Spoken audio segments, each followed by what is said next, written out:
আসলে বলার অপেক্ষা রাখেন, আপনারাই দেখেছেন বিজয় দিবস আসলে কিভাবে পালন হয়েছে। তো সোশ্যাল মিডিয়ায় কিছু গুজব লিক থাকে, সোর্স চালায় দেন পার্টি থাকে, তাদের কথাগুলোকে আসলে এত গুরুত্ব দিয়ে দেখার আমি মনে করি প্রয়োজন নেই। আসলে মাঠে কি হচ্ছে এটা মাঠেই জানান দেওয়া হবে, এই সোশ্যাল মিডিয়ায় ফেসবুক কেন্দ্রিক হয়ে পড়ে থাকলে চলবে না। এখন তারা আসলে মাঠে স্পেস পাচ্ছে না, তো বিভিন্ন বাহিরের দেশে থাকে, একজন ইন্ডিয়া থেকে, একজন আমেরিকা থেকে, একজন অন্যান্য দেশ থেকে হচ্ছে ফেসবুক বা সোশ্যাল মিডিয়া একটা বার্তা দিয়ে যাচ্ছে যে দেশের মধ্যে 7 মিনিট লাগবে না, হ্যাং লাগবে না, এগুলো আসলে বাদ দেন, মাঠে আসেন, সাহস থাকলে মাঠে আসেন, মাঠে এসে মোকাবেলা করেন। জাতির যে এত বড় একটা মুক্তিযুদ্ধ সংগঠিত হয়েছে যেখানে 30 লাখ শহীদ, 2 লাখ মা বোন হচ্ছে বীরাঙ্গনা ছিল, এবং এত মানুষের আত্মত্যাগ, আহত থেকে শুরু করে সেই মানুষগুলোর অবদান আমরা পুরোপুরি দেখেছি বিগত বছরগুলোতে। অস্বীকার করে একটা মানুষকে কেন্দ্র করে বাকশাল কায়েমের যে প্রচেষ্টা চলেছে এবং এককেন্দ্রিকতার যে প্রচেষ্টা চলেছে এবং একটা দলীয়করণের যে প্রচেষ্টা চলেছে, এটা কোনো মতেই স্বাধীনতার প্রকৃত ইতিহাস হতে পারে না, মুক্তিযুদ্ধের প্রকৃত ইতিহাস হতেই পারে না। এটা শুধুমাত্র ইতিহাসকে তাদের দলীয় স্বার্থে, ব্যক্তি স্বার্থে, পারিবারিক কেন্দ্রিক করে হচ্ছে ব্যবহার করা হয়েছে। আচ্ছা, আজকে 4 জনের ছবির এই মোটোটা কি ছিল আপনাদের? আসলে বাংলাদেশে আমরা বিগত বছরগুলোতে দেখেছি জাতির পিতা একটা কনসেপ্ট, এইটা আসলে কি বাংলাদেশে আসলে নিজস্ব যেই বয়ান থেকে তৈরি করা, মানে স্বাধীন বাংলাদেশ তৈরি করার যারা রূপকার ছিল, এই যে 5 জন ব্যক্তির আমরা ছবি দিয়েছি, এরা হচ্ছে আমাদের বাংলাদেশের ফাউন্ডিং ফাদার, মানে স্থপতি আমরা বলতে পারি। কিন্তু একক যেই জাতির পিতা ধারণাটা তারা প্রচলন করার চেষ্টা করেছিল, সেইটার একটা আমরা হচ্ছে ব্যর্থ বলে ঘোষণা করছি। এদের সাথে কেন রাখলেন না? শেখ মুজিবের কি অবদান নাই?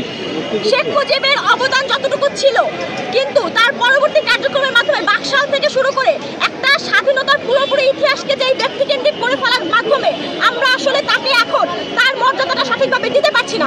কারণ সে ফ্যাসিবাদের সূচনাটা আসলে তার হাত থেকে হয়েছিল, তার মাধ্যমে আসলে এই যে ফ্যাসিবাদ এবং গুম খুনের যেই একটা ধারাবাহিকতা বাংলাদেশে তৈরি হয়েছে, সেটা তার মাধ্যমেই হয়েছিল, এবং বিচারহীনতার যেই একটা ধারাবাহিকতা বাংলাদেশে দেখে এসেছি, সেটা তার হাত দিয়ে শুরু হয়েছিল। সেজন্য আসলে আমরা এটাকে মনে করছি না যে স্বাধীনতার পরে, কিন্তু এর অবদান, স্বাধীনতা ওনার অবদানকে অস্বীকার করতে পারবে? স্বাধীনতা অবদানকে কেন অস্বীকার করবে? সেটা মানে যার স্থান অনুযায়ী অবশ্যই তারা স্বীকার করছে।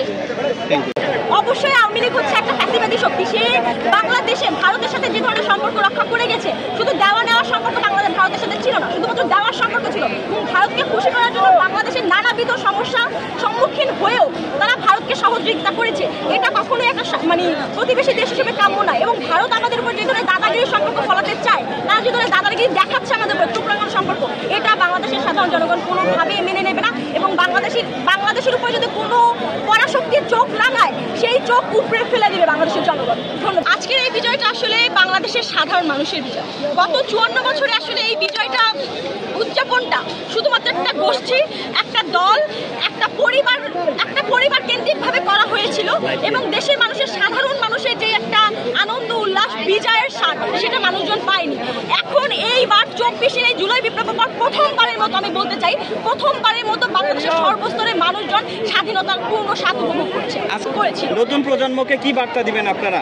নতুন প্রজন্মকে একটাই বার্তা দিতে চাই, এই বাংলাদেশের যে ইতিহাস, বারবার রক্ত দেওয়ার ইতিহাস, এই 24-এর জুলাই বিপ্লবের পরে বাংলাদেশের সাধারণ জনগণকে আর 30 বছর 50 বছর পরে গিয়ে যাতে দেশকে তৃতীয়বারের মতো স্বাধীন করার জন্য যাতে রক্ত দিতে না হয়, এই 24-এর জুলাই বিপ্লব যাতে অব্যাহত থাকে, এই বিপ্লবের ধারাবাহিকতা যাতে অব্যাহত থাকে, সেইটার লক্ষ্যে সবাই নিজ নিজ জায়গা থেকে কাজ করবেন। এবং